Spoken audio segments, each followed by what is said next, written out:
Hello, everyone. My name is Jaia Thomas, and I am an entertainment lawyer and the founder of Diverse Representation. Thank you so much for joining us today for our Executives Roundtable. For any of you not familiar with diverse representation, I want to take a quick minute and describe what it is. Diverse Representation is a fairly new company focused on increasing the hiring and the exposure of Black agents, attorneys, managers, and publicists who work in the sports and entertainment industry. So our ultimate aim is to make sure that more athletes and more entertainers are hiring Black attorneys, agents, managers, and publicists. We also work to ensure that more studios, networks, and labels are also hiring more Black executives. If you haven't been to our website yet, www.diverserepresentation, we provide the first ever directory of Black agents, attorneys, managers, and publicists. So now no one can use the excuse that they can't find one. And we also host various events like the one you are tuned into right now. You can follow us on Instagram at Diverse Representation or Twitter at Diverse Rep. So thank you all for tuning in. This is our second African American Entertainment Executives Roundtable. We hosted one in April, and now we're going to be doing it monthly. And just really excited to have all of the amazing speakers we have this evening. And so to tell you how tonight is going to work, I have a couple of questions I'm going to ask the speakers. And then I'm going to turn it over to you guys. There should be a box on your screen that says questions. So feel free to type in your questions at any point, and I will do my best to get through as many as possible. So without further ado, I would like to turn it over to tonight's speakers. And I would love for each of you to say your name, what you do, and a little bit about what an average day looks like for you. And I will start with you, Kimberly. Hi, Jaia. Thank you for having me. I'm really excited to be here and be with the other panelists. I'm Kimberly Wilson. I am Vice President of Partnership Marketing, Multiplatform Marketing for Disney, Direct-to-Consumer, and International. I have to remember that because I came in through ESPN 15 years ago. And my team's role essentially is to work with our distribution partners for all content across the Walt Disney Company. So if you think about ABC, Freeform, Disney Channel, ESPN, and then you go to the studio side, so in-home entertainment. We work with partners like AT&T, Comcast, DirecTV, Hulu, Amazon, you name it, any platform that carries our content. My team works with them from a marketing perspective. There are no typical days. I wish I could say that. I would say, our days range from anywhere from working on college football and promoting that to The Last Dance, which hopefully everyone has been keeping up with. I'm from Chicago, so I have a very special place in my heart for this series.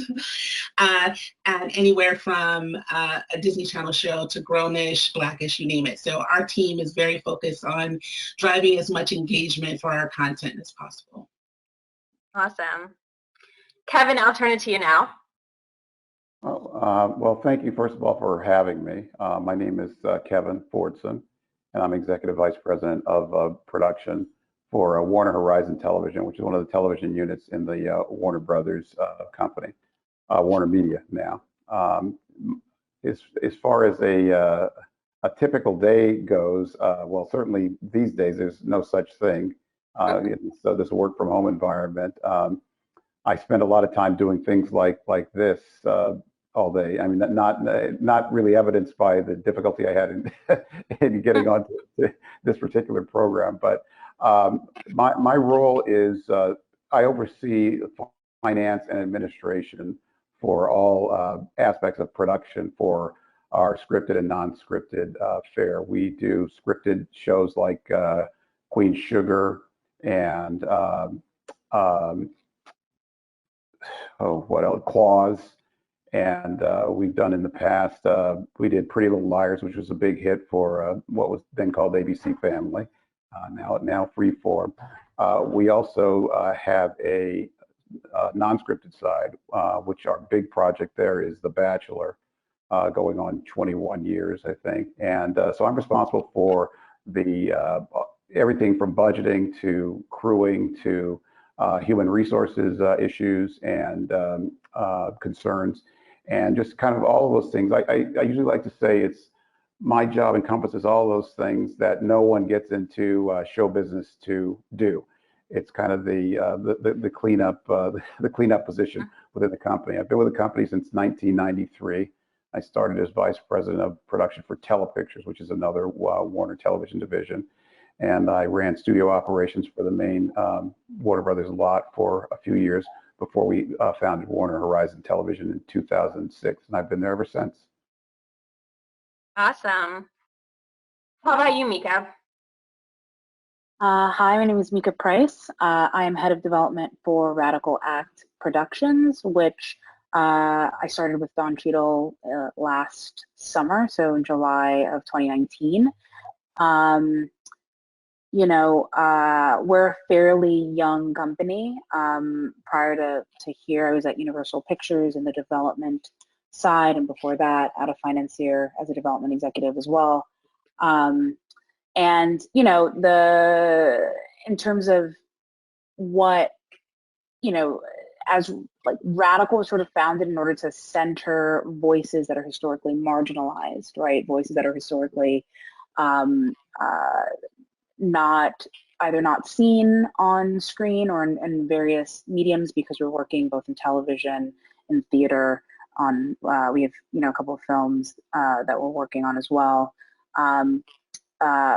But, you know, queer voices, people of color, females, you know, driven content, just dimensionalizing the way in which they're portrayed in media. That's sort of the desire for the company.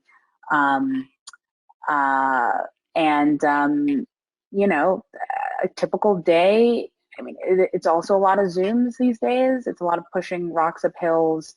You know, we've got a ton in development.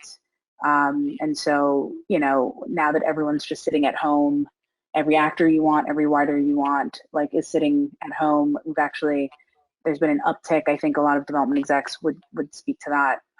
There's just been an uptick in people engaging on your material, lots of pitches, lots of people, you know, wanting to, you know, board or attach to projects, which is great, even given, you know, the fact that we're in the midst of something pretty terrible. So, but you know, there really is no cut and dry sort of idea of like what the day looks like. But you know, these days it's just Zooming a lot. Yeah. Mm-hmm. And last but not least, Wanton. I'm Wanton Davis. I'm the head of creative for REVOLT TV. And if people aren't familiar with REVOLT TV, REVOLT is a 24-hour linear television network. We also have a strong social, strong digital presence. And we are owned by Sean Diddy Combs. And so as the head of creative for REVOLT, I really set the look, the feel, the tone for the brand. I have been with REVOLT since the inception and have, you know, essentially planted the seed for what this brand has been. It's sometimes I take a look back and I see, you know, thinking of, I produced the initial sizzle reel that secured carriage on Comcast and a bunch of other guys, but to look and see what it is now, it's pretty rewarding. It's literally like a seed that I planted that's grown now into a full-fledged tree. And so as the head of creative, I'm responsible for a lot sort of falls under my umbrella. Responsible for the aesthetic and the tone and the design across all platforms, and as well as the B2B, B2C, you know, connection with the consumer. I'd say a big part of what we want to do is we want to create a lasting brand that means something to the hip hop community. And, you know, with Mr. Combs at the helm and really entrusting me to sort of guide his vision and make his vision what we want it to be. You know, a lot falls under that, and in day-to-day, who knows what a day-to-day might be, you know. It's I could create a sizzle reel that we could go and pitch to AT&T for, like, we had the Revolt Summit last year and created the sizzle reel and went in and pitched that to secure that business. Or it could be creating network promos, creating different B2B materials, creating a show open, creating a logo for a show. So it just really, you know, who knows what will happen that day. Can also get a text and get something to Mr. Combs' house. So, you know, it just really depends on what's going on that day. And so a lot falls under it. And that's so no 2 days are alike. Yeah. I'll say that much. And I'm actually going to stay with you for a minute and ask a follow-up question. So you built the network, you built the brand of a new network from the ground up. What are some of the strategies you use to build up that brand? I think the main strategy is understanding your consumer, right? Understanding who you're targeting. I think a lot of people in my shoes are just concerned about making something look pretty. To me, making something look pretty comes secondary, because you have to understand who you're going for and why you're going for them. You have to understand what resonates with that particular person, right? So you understand the audience, you study the audience, you understand what resonates with that particular audience.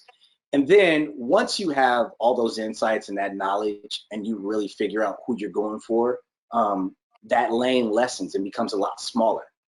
And once it becomes a lot smaller, then you can make it look pretty.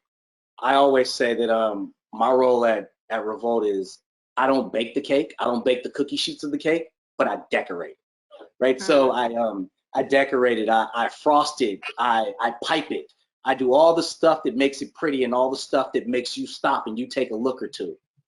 That's what I do. But I think it all starts with really understanding your audience, understanding your consumer, understanding the core, and knowing what you're going for and going hard.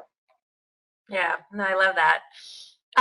Mika, I'm going to turn it back to you for a second and ask, you know, as a new production company, what type of, you kind of gave a general overview about, you know, your audience, but what type of projects stick out for you?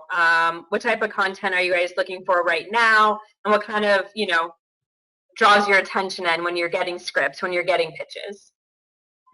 You know, Don's vision for the company was always to give a platform to emerging and up and coming voices of all kinds, and for this to be that platform. And for me, it's always been, you know, having worked at a studio prior to this, just, you know, trying to figure out what sorts of stories are really gonna cut through the noise, right? There are lots of, you know, there are new streamers launching at any, you know, there are 2 launching this month. Quibi just launched.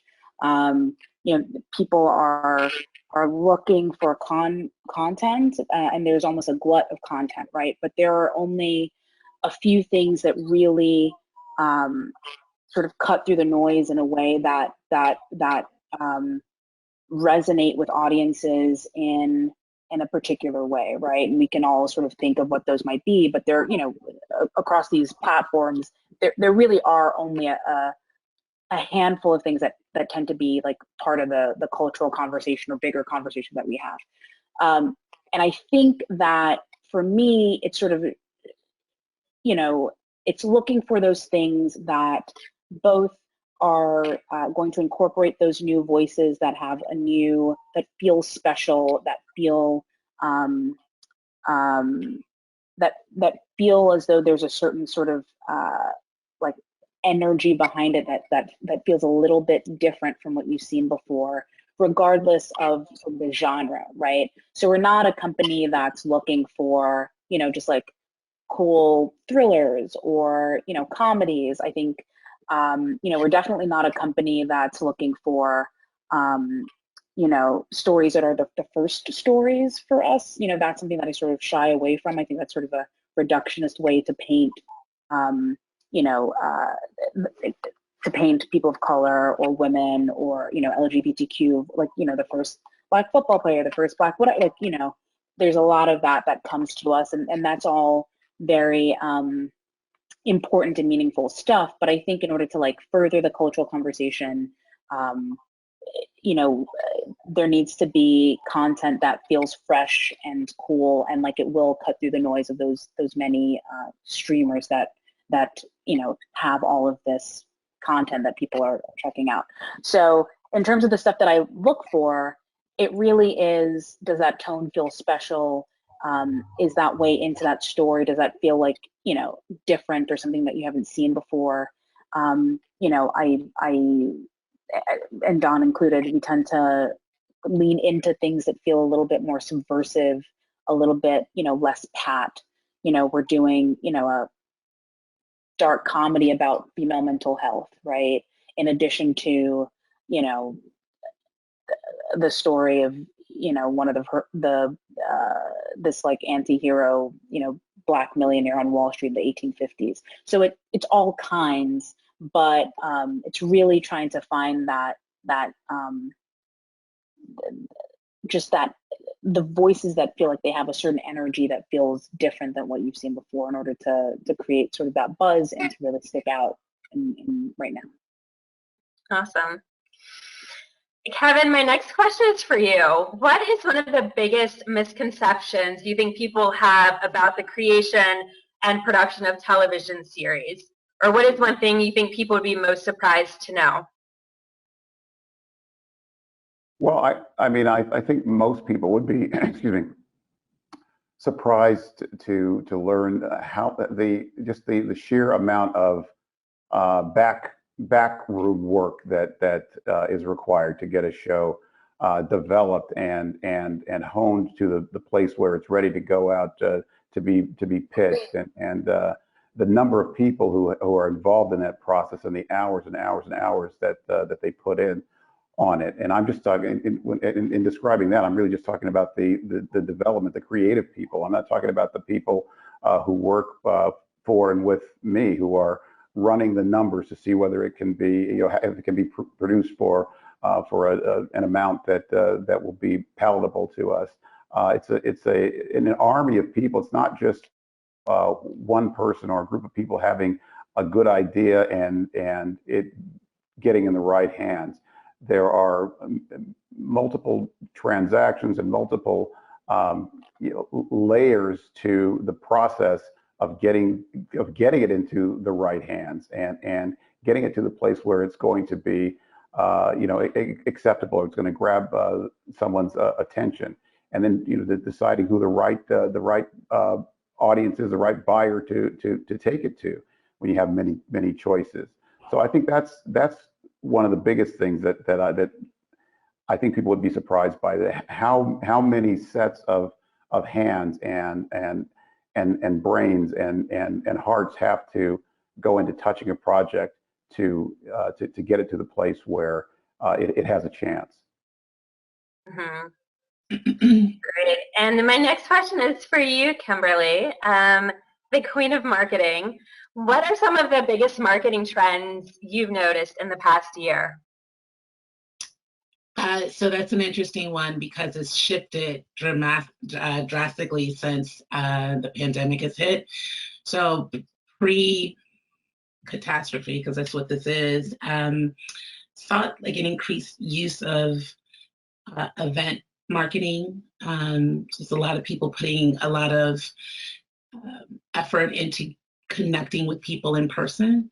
There's always been event marketing, but I started to see an increase in that. I'll focus on what I've been seeing recently.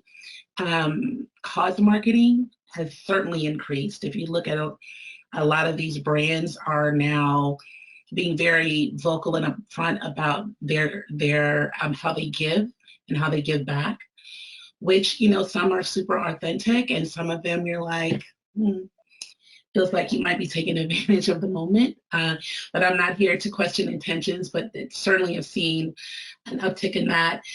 I've seen an uptick in email marketing. I don't know about you guys, but I get a ton of emails these days asking me to purchase. And I think what's happening is a lot of these brands are leveraging their lists a lot more. Even their affiliated companies, they're leveraging that. I'm sure I'm getting emails from companies that I'm probably opted in from one of their affiliated companies. So these lists have become a lot more valuable. I've seen an uptick in direct response, getting the consumer to the product quicker, and whether that's on IG stories where you can actually purchase the product, get to the buy flow quicker. I've seen a lot of that, and we do a lot of that ourselves. I started to see that rise, but it's been the increase has been much more noticeable now. It's lessening that friction between the consumer and the product. Like, let's get them there quicker so we can get them to purchase. And then I would just say, from a kind of macro messaging standpoint, marketing with heart, I'm starting to see a lot of that, where really understanding what the consumer is feeling. I see more empathy in marketing these days. My hope is that whatever lessons I learned as part of that continues. I don't know, we may go back to business as usual, but I think you will find that consumers and fans of your content or your brand, at the end of the day, when all of this does subside, they will want to know, did you care? Did you help? How did you show up in the marketplace during all of this? Was it authentic? Were you taking advantage? So, as a marketer and as a consumer, I kind of look at them through both lenses. So, I would tell aspiring marketers, just be very aware of how you're being marketed to, and see if you know the difference between, because now we're in pre-COVID, post-COVID, like that's the world we're in right now, and how you are targeted and marketed prior to that will look and will continue to look very different. Definitely. So my next question is an open question for any and all of you guys to answer, and it's a big question, but what are some of the biggest challenges you have faced as African American executives in the entertainment industry?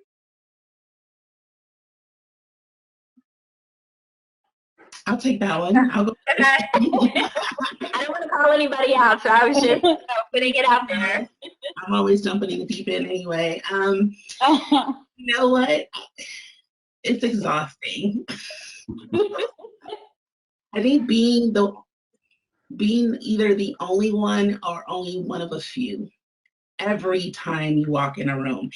One time I have a different experience, but I do now. I haven't always. But. Yeah, right.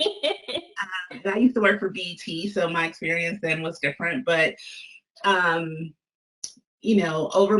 the span of my career, consistently walking in rooms where you're the only one, and either no one notices or they don't care. And so over time, I've become extremely vocal about that and unapologetic about calling it out, because I do think in some instances, it's not even a thought. These are the people in these roles and we need to get a job done. But I think ultimately, we have to be mindful when we walk in these rooms of who's there and being vocal about that. So I think for me, my struggle is just like trying not to take it personal, but it is personal. So balancing, it's good for business, right? Like, it's just good for business if you do it. But it's also personal. And so balancing those two things has been probably my biggest challenge, but it's a challenge that's worth the heartache. It's worth, at the end of the day, when you're exhausted because you talk to a bunch of people about it and they just don't get it, it's still worth it, because ultimately you know what it looks like when it works. So that's been my biggest challenge. I guess I'll go next, because my career has spanned 40 plus years, and I have grown kind of used to being the only one, or one of very few, and it's never been comfortable. When I was younger in my career, it was about, well, let's just power through this because I have an agenda, I have goals for myself, and I need to put myself through this in order to achieve those. And as I got older and as I became more of a senior person within organizations, I have acquired greater power to affect that situation. And I think the important thing is that we not forget that we do have to call to people's attention. You can't be worried that someone on the other side of the table is going to be offended if you point something out, or if you make a suggestion, or if you remind people that we're not doing as well as we should. I work for, I think, one of the more forward-thinking companies in the industry. At least that's always been the message, that they're inclusive and that they're making an effort to to broaden the ranks and to pursue different points of view and things of that nature. But they still haven't done enough. And it's a great company. It's been my home for a long time. And despite the best intentions, it's not close to being enough. So I think we have a responsibility to keep reminding everyone around us and the other people who have an ability to impact things, that it is important, and that we have to do better than we've done. I mean, to piggyback on what Kevin's saying and what Kimberly's saying as well, like, I think it really is something that's been hard for me, is not seeing as many people of color as I would like at the at the senior ranks and senior leadership at these big conglomerates or big places that ultimately make a lot of the decisions and a lot of the choices in terms of like what content is going to be pushed, or that becomes the stuff that we all see and watch. And for me, that I think a lot of our business there's a social element to it, which Kimberly I think alluded to, and I don't think it's even nefarious, but there is something that is invaluable in having someone who's like a senior leader be like, I'm going to invest in you, whomever you are, right? Because the business is tough. There's no, it's not like we decide to become lawyers where they're very specific steps, or like another business where they're very specific sort of goalposts that you hit. It's kind of this nebulous sort of like who's rooting for you, like in it, like and it is helpful to have someone who sees themselves in you a little bit, which is usually how just people are socialized, not even in like in like a negative way, like, but if people tend to see themselves in you, it tends to be like, I'm gonna bet on that horse maybe, right? And I think it not, and also not seeing yourself reflected in the senior leadership might also psychologically impairs one's ability to like move up. So I know that for myself, as there've been a lot of pods in the last few years that I've seen started by people of color. I think there is a moment that we're having where we're all looking at telling our stories, and a number of my peers have matriculated out of these sort of like big corporate structures into those pods where they're now running them, and are the senior leaders. And that's just something that I think might have something to do with maybe the lack of diversity at senior ranks within these bigger structures. Yeah, definitely. Jaia, I commend you, because what you're doing is extremely important, and it is hopefully opening up people's eyes and allowing people to envision Black leaders in these companies and to really see what we go through. I remember so when I was in college, I had a recurring internship with Sony Pictures, and I went to Howard, and so I would come out here every summer. And I worked for a guy who wasn't a Black guy, but at one point he pulled me aside and he looked me in my eyes and he said, I just want you to know that you have to work twice as hard as everyone else in this building. And for some reason, that really resonated with me. And it's sort of the attitude and sort of the tone that I've taken, you know, throughout, and I still take it through. Right, you know, Revolt, luckily, Revolt is very diverse. You know, Revolt's owned by Puff, and he's made that his point to really put people of color in positions of power, and to really have an open environment, and to really embrace people's opinions. And one thing that I've really picked up from him is when he was going through his Sean John days, he talked about going into a room and trying to negotiate. And in negotiating, he said that they would give him, you know, pennies on the dollar of what they would give his rock star friends.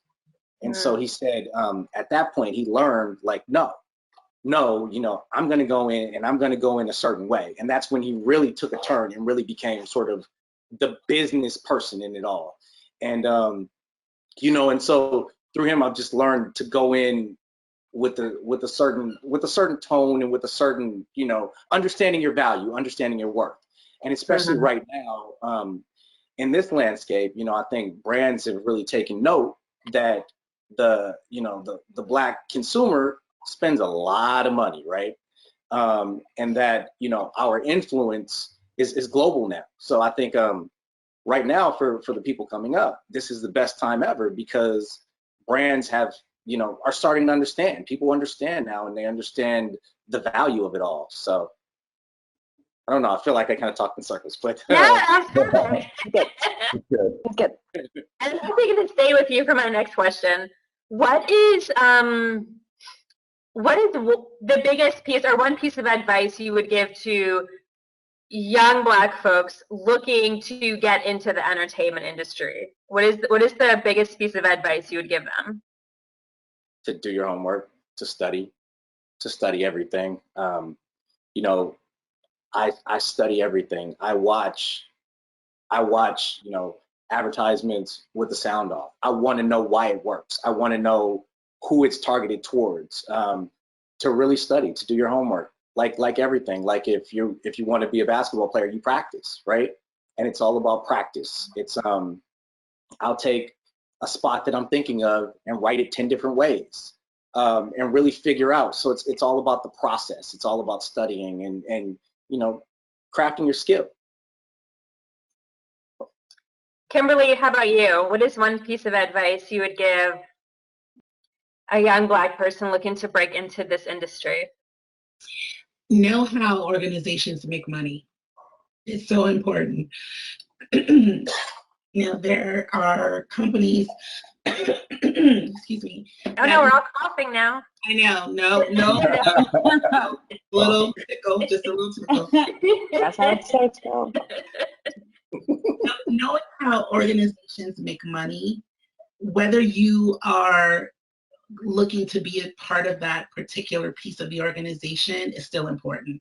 Do they make money on advertising? Do they make money on distribution? What percentage of that drives their operating income? If one part of the business goes down, is it still sustainable because they're making money over here? I've always chosen to work in divisions that drove revenue, because it was important for me to understand how a company made money, and what percentage of their businesses drove that. And so as a marketer, you know, there was a time where it was just all about creative, and it was just like, you know, let's just get the ads out. Now you got to prove that that marketing campaign or that marketing initiative is driving revenue. These data-driven initiatives usually are tied to how much money did you drive? How many consumers did you turn into paying customers? So I would just tell any aspiring marketer, understand how any organization makes money. Actually, anyone, a creative, anyone, know how that organization makes money. If you want to write, right, if you just want to create content, think about the life cycle of that content. Do you want it on on cable? Do you want it on broadcast? Do you want it on a streaming service? Do you want it just domestically? Do you want it internationally? Do you see it in syndication? And there's all of these avenues that I don't think at least I didn't think about coming into the business, that really drives business making decisions on when things are greenlit. Why would I take that content? Does it actually go live? Does it have a long shelf life? So understanding the life cycle of content, how that content makes money is extremely important. Awesome. How about you, Kevin? What is one piece of advice you would give Black folks looking to break into this industry? Can I give two? Yes. Well, the first one would be just, and this I would say to anyone, is just don't allow yourself to be outworked. Just convince yourself that you are going to power through and work harder than everyone else around you, everyone that you're competing with, and don't allow anyone to to pass you in that, or to put in a better effort than you do. But the other thing I would say is that there's a tendency sometimes, and I say this a lot of times I'm asked to speak to the BE at WB, the affinity group within Warner Brothers, and one of the things I'll say, particularly to young people, is there's a natural tendency to want to be around people who are like you and that you have something in common with, and that you feel comfortable around. But you go outside of that comfort zone. Expand your contacts to people who don't necessarily look like you, don't necessarily have the same viewpoints as you, because that's not the decisions. The big decisions often aren't being made in that by the people who look like us and who are part of this particular affinity group. So you have to put yourself out there and make yourself open to the entire population of your colleagues, because you can learn from all of them. Definitely. How about you, Mika? What's one piece of advice you would give? I also had two, but Kevin took one of them, which I think the first is definitely to work just super hard, work harder than to read everything, at least on the development side of things. It's, read everything, watch everything, know who people care about, who, agents care about, who other executives are reading or watching, especially when you are first starting out, I think, and you're probably an assistant somewhere. It's read everything, and be like, have a voracious interest in this business, right? It's sort of unforgiving, and it unfortunately sometimes sucks everything out of you. So be interested in everything and know what's up or what people care about in that moment. And then the other thing I would say is, based on all of that, it's to formulate your opinion, right? To formulate your point of view. That's ultimately what we are all paid for. That's ultimately what it takes to sit in a room and decide to make that movie versus that movie, or argue for that artist versus that artist. It's like an understanding of your point of view. I think as people of color, often, sometimes you're just happy to be in the room, but that's not enough. It's, what are the things that go into who you are to have to make you like a certain thing or not like a certain thing. And frankly, it's your ability to reason that and argue that. That's really all that matters in this business. So Definitely. Yeah. Okay, so I just have two more quick questions.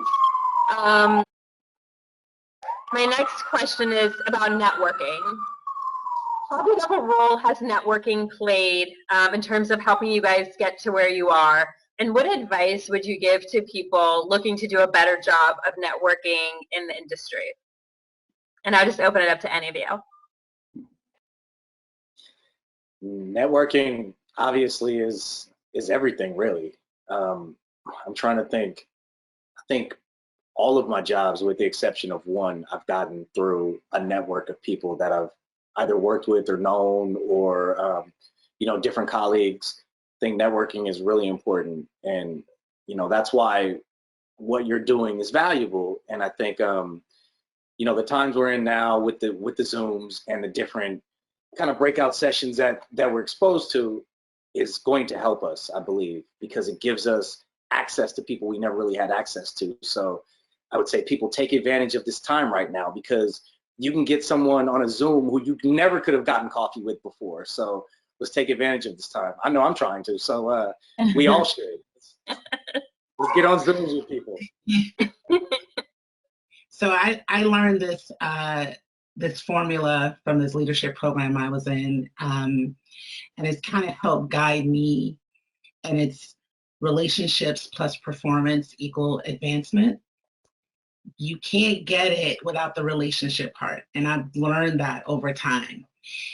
That building relationships, and there are a lot of introverts in the world, so I get it. I get it's not easy reaching out to someone you don't know. They didn't email you back. I don't want to be a pest. I've heard it all. But I think it's so important to in addition to working your tail off, is also to build relationships. And I think Kevin spoke to this earlier, expand your circle. It can't just be the same people that you deal with all the time. Be okay being uncomfortable. I wasn't always an extrovert. I was an introvert coming into the business, and then I worked for BET, and they were like, "We're not having none of that. You're going to come up out of this. We got subs, we got subscribers to gain." So I learned really quickly that building relationships is a huge part of it. And so a friend of mine told me this, and I've been saying it for probably 10 years, that networking is one letter away from not working. And that's real. That's one letter. So whatever is holding you back from putting yourself out there, as many no's or non-responses you get, you'll get someone will respond. And so I would just say keep at it. I love that. I would just say that, yeah, this is a business of relationships. Always has been, always will be, and it's everything. It's critical. If there's any shyness in you, ditch that, because it's not going to work to your benefit if you don't. Okay, so my very last question for you guys before I turn it to audience questions is, what are some resources that people can tap into? Are there, to learn more about the industry, are there particular books, podcasts, conferences you would recommend for people looking to learn more about the entertainment industry? I listen to CMO Moves. It's a podcast that interviews high-ranking marketing executives. It's really interesting and candid. So if you want to hear about how brands are approaching their marketing strategy, CMO Moves is a good one. Obviously, the Hollywood Reporter. I listen to Recode Decode as well. A lot of interesting conversations about tech. And it's super important if you're in this business to understand tech as well.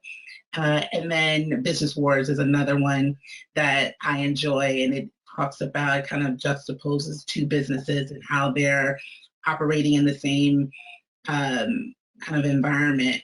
So whether it's Walmart versus Target or you name it, it's really interesting in that way. So I tend to lean toward podcasts because I can multitask. But I read a lot of the trades for my industry. It's really around broadcasting and cable and streaming and things like that. So there's no shortage of resources or places to go to really read and learn this. And I believe everyone said, like, read. There's no such thing as reading too much. I learn something every time I read something new. I learn something else. So awesome. Anyone else? I mean, for my side of the business, it's just go to the movies, right? Like, go to the movies, watch TV. Like, that is, like, I am always confused when I'm like hiring assistants and they're like, I don't really go to the movies. I mean, well, now no one can go to the movies, right? But when the movies reopen, like just watch what the big movie of the weekend is, or what a movie, right, is, or, you know, watch the thing that people are talking about on television, on, you know, on Amazon, on Netflix, whatever, right? Watch older movies, right? Like watch things that people regard as good pieces of content, and, you know, you might not like it, you might, you know, be like, that was trash, but hopefully you should familiarize yourself with things so that you can, you know, form that opinion. So I would say just, you know, the easiest thing that you can do, other than seeking out things to read or things to listen to, you know, podcasts are great. John August has a good one, Script Notes. But besides that, you know, it's just familiarize yourself with content, the ones that people are speaking about, and things that people regard highly. And I would say, just read the trades. It's very important. They don't play the same role that they played when I was younger, but the Hollywood Reporter and Variety are still you know, great sources of information and learning that would help any young person who's starting a career in this business. I agree completely. You read the trades, and also expand yourself a little bit and read stuff you wouldn't normally read or be interested in. I like to read just business magazines. I also like to watch stuff that necessarily isn't my lane, you know, something that I'm not necessarily interested in. But I feel like if you expand outside of your comfort zone, you can really learn, right? Funny enough, I wrote this promo spot that was influenced by a Garth Brooks song. I'm not a Garth Brooks fan, but I thought that, you know, I just wanted to expand what I did, right? So I listened to a country station for a week. And then I heard this song that I really liked, and I identified this song and how it could be translated into a promo spot. And so I think just sort of taking yourself out of your comfort zone and really understanding, because, you know, country music might not be the music of my choice, but it's really, really effective, and a lot of people like it, right? So it works. It works. And so if you can sort of take pieces of what works and try to figure out and try to put those back into your lane, I think it's valuable. Just really taking yourself out of your comfort zone. Definitely. Okay, so now I'm going to turn to the questions. We have a ton of questions that people want answers to. First question is about celebrity connections. Celebrity connections are gold in Hollywood, and I know tons of examples of people thriving because of one celebrity friendship or another. How have you, those of you who work for celebrities, made an impression on your celebrity employer?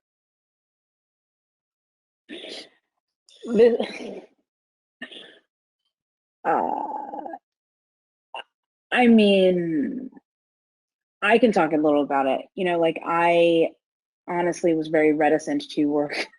It's right, Don doesn't care. I was reticent to work with Don, just because, you know, I'm not always great at like managing personalities. At the studio, you're like managing the movie, you're managing the project, and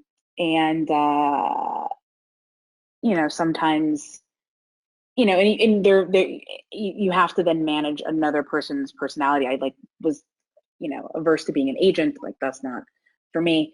And Don, thankfully, is like the antithesis of any celebrity ever. Like, I remember I was sending him a quick email a few months ago, just before I started,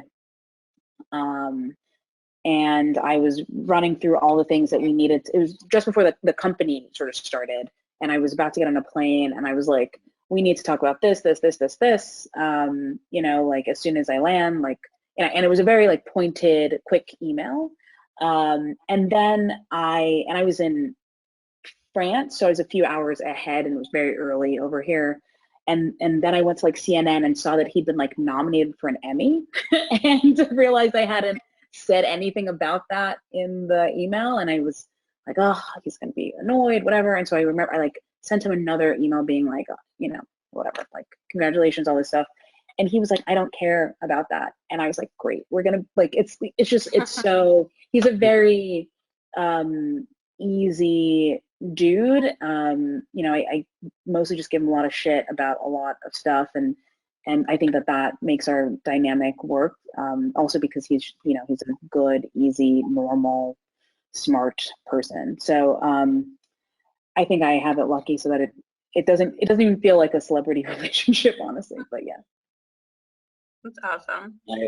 I'm in a bit of a different boat because, you know, Puff is the ultimate creative, right? And this is the man who sort of set the soundtrack for, you know, my college years and those things. So working with him as intimately as I do, you know, at first it's like, all right, I would listen to, you know, and I still do listen, obviously, but I would just take his word for exactly what he was. And then once I learned to interpret what he's saying and, you know, give it my own sauce and give it my own spin and, you know, extract a word or two of what he said and then turn it into what I want to turn it into, is when I really felt our relationship grow. And I really felt like, you know, we hit a sweet spot as far as just the trust factor and just allowing me to take, you know, his ultimate vision and mold and shape that vision. But I think it's trusting in yourself. You know, I mean, celebrities, as much as they want to be right, they also want you to tell them when they're not absolutely right. And they want you to, you know, to voice your opinion and to be confident about voicing your opinion. And that's what I've noticed a lot of people are somewhat hesitant to do. But I think that's where the true value comes in, is when you can voice your opinion and, you know, correct them when they need to be corrected, or tweak when it needs to be tweaked. And I think that's when your true value comes. Next question is, do any of you have advice on someone transitioning into the entertainment industry later on in life, like after 40? Go to law school instead.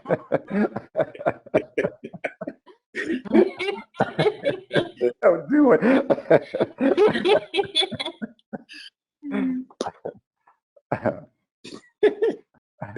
I think I would give the same advice that I gave earlier, which, you know, about working hard and being committed and not being deterred. It's a, you know, when you're coming into it later in your life, I think it's a different journey. But I think those same basic rules would apply. That's the advice I would give.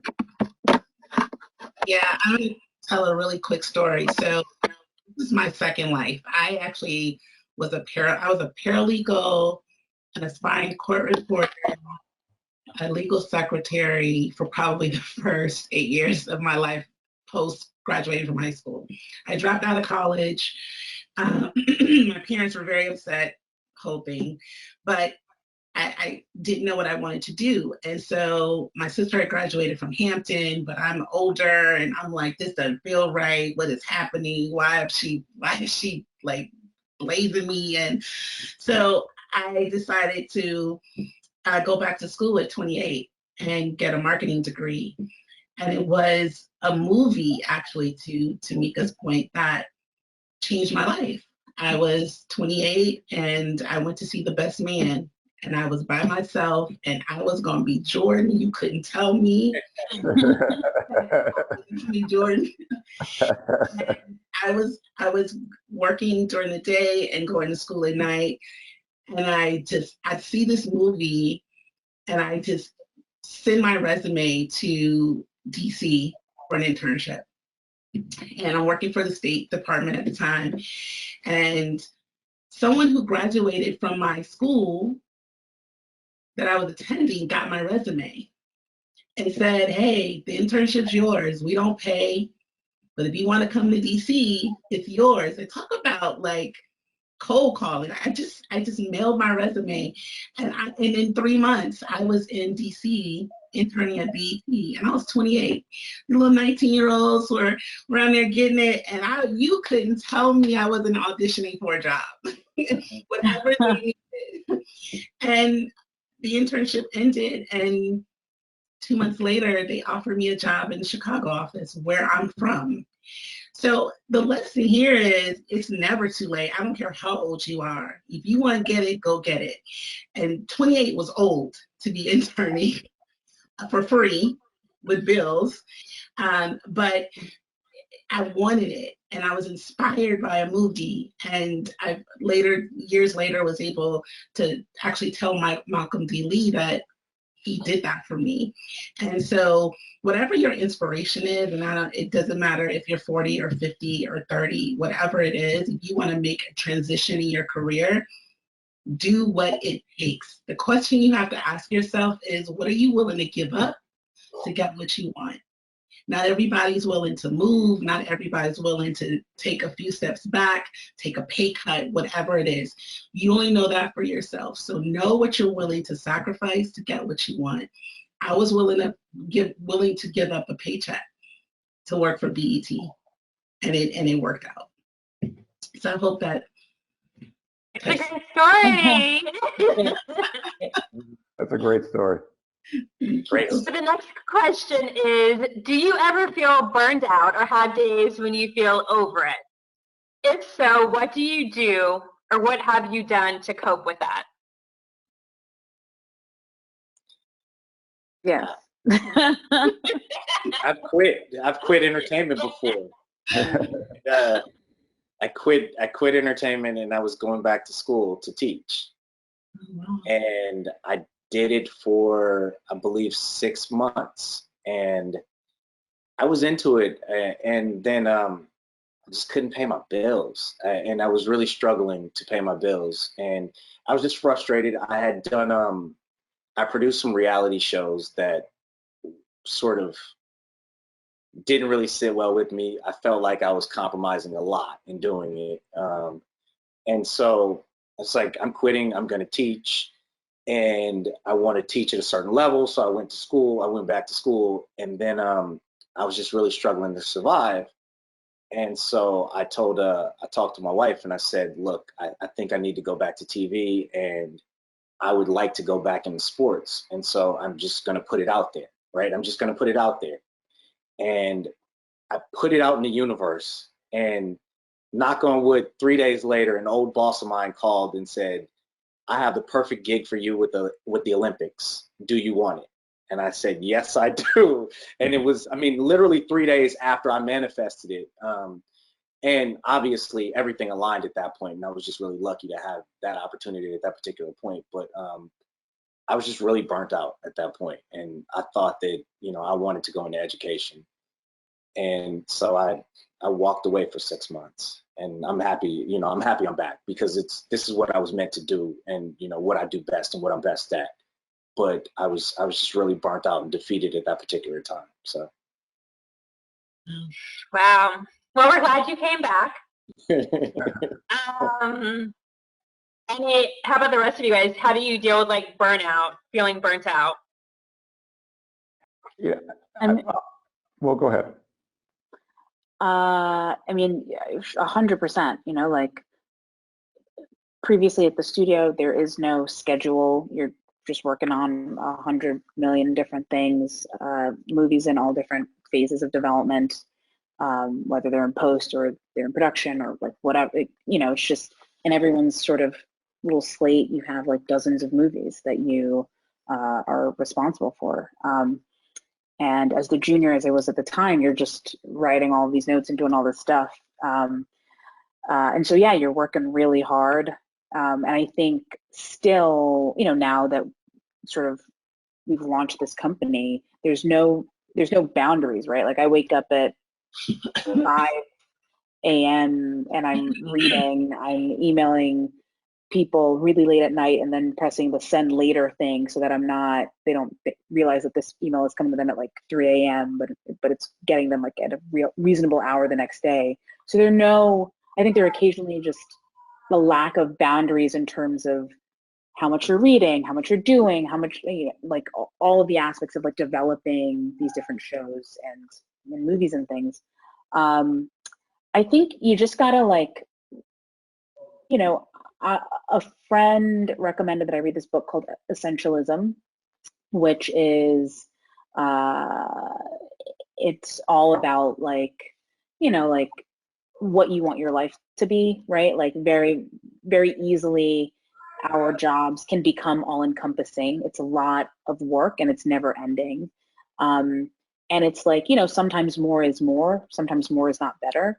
So recognizing like what those things are that are in your life that are the essential things that you need to be working on, and then being okay with like, you know, setting aside that other bit for another time, or not focusing on that at all, you know. So reading that book kind of helped me add a little bit more balance very actively back into my life, in order to, you know, work through some of that burnout and like get over some of that. But, you know, with the knowledge that there will be moments where it's just like, there's just a lot of stuff and it all just needs to get done, and that's just part of the game too. But I think having a healthy view of both knowing that those times will happen, but there will also be times where you have to like just focus on what is essential, you know, and put the rest aside, I guess. Sorry, Kevin. No, well, I was just going to, I mean,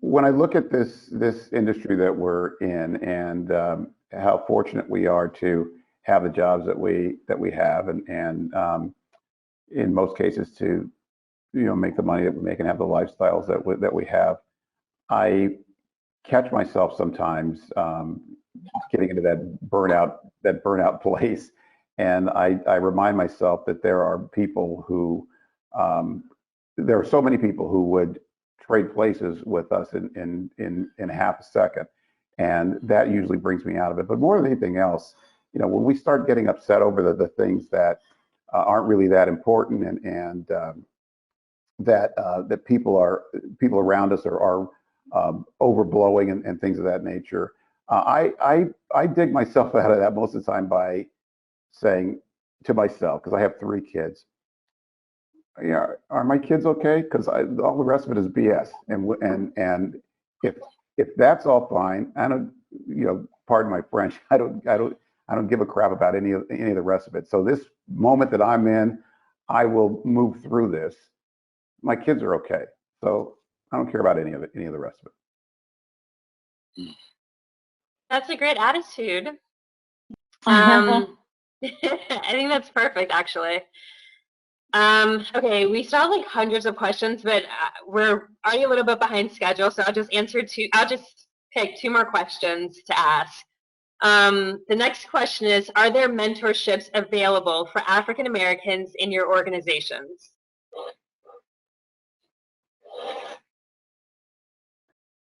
I guess it depends if you're talking formal or informal. I think there's probably a variation of both. There's the informal mentorships that happen very organically, people reaching out to people and connecting that way. We do have, and Kevin mentioned this, for Warner Brothers, we have an employee resource group for Black employees, and across the Walt Disney Company, and it's all kind of based by office and region.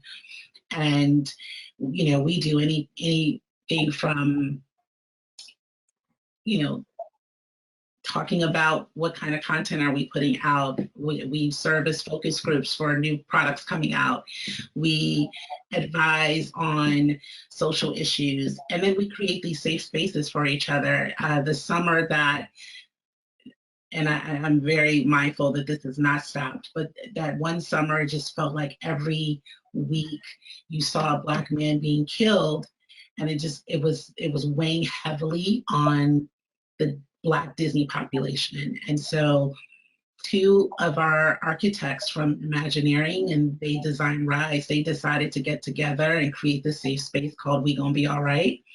And employees just came and talked about how they're feeling and what it meant to see these images and have to come to work and act like it doesn't bother you, and have to deal with colleagues who may not feel what you're feeling or may not even understand why you're feeling.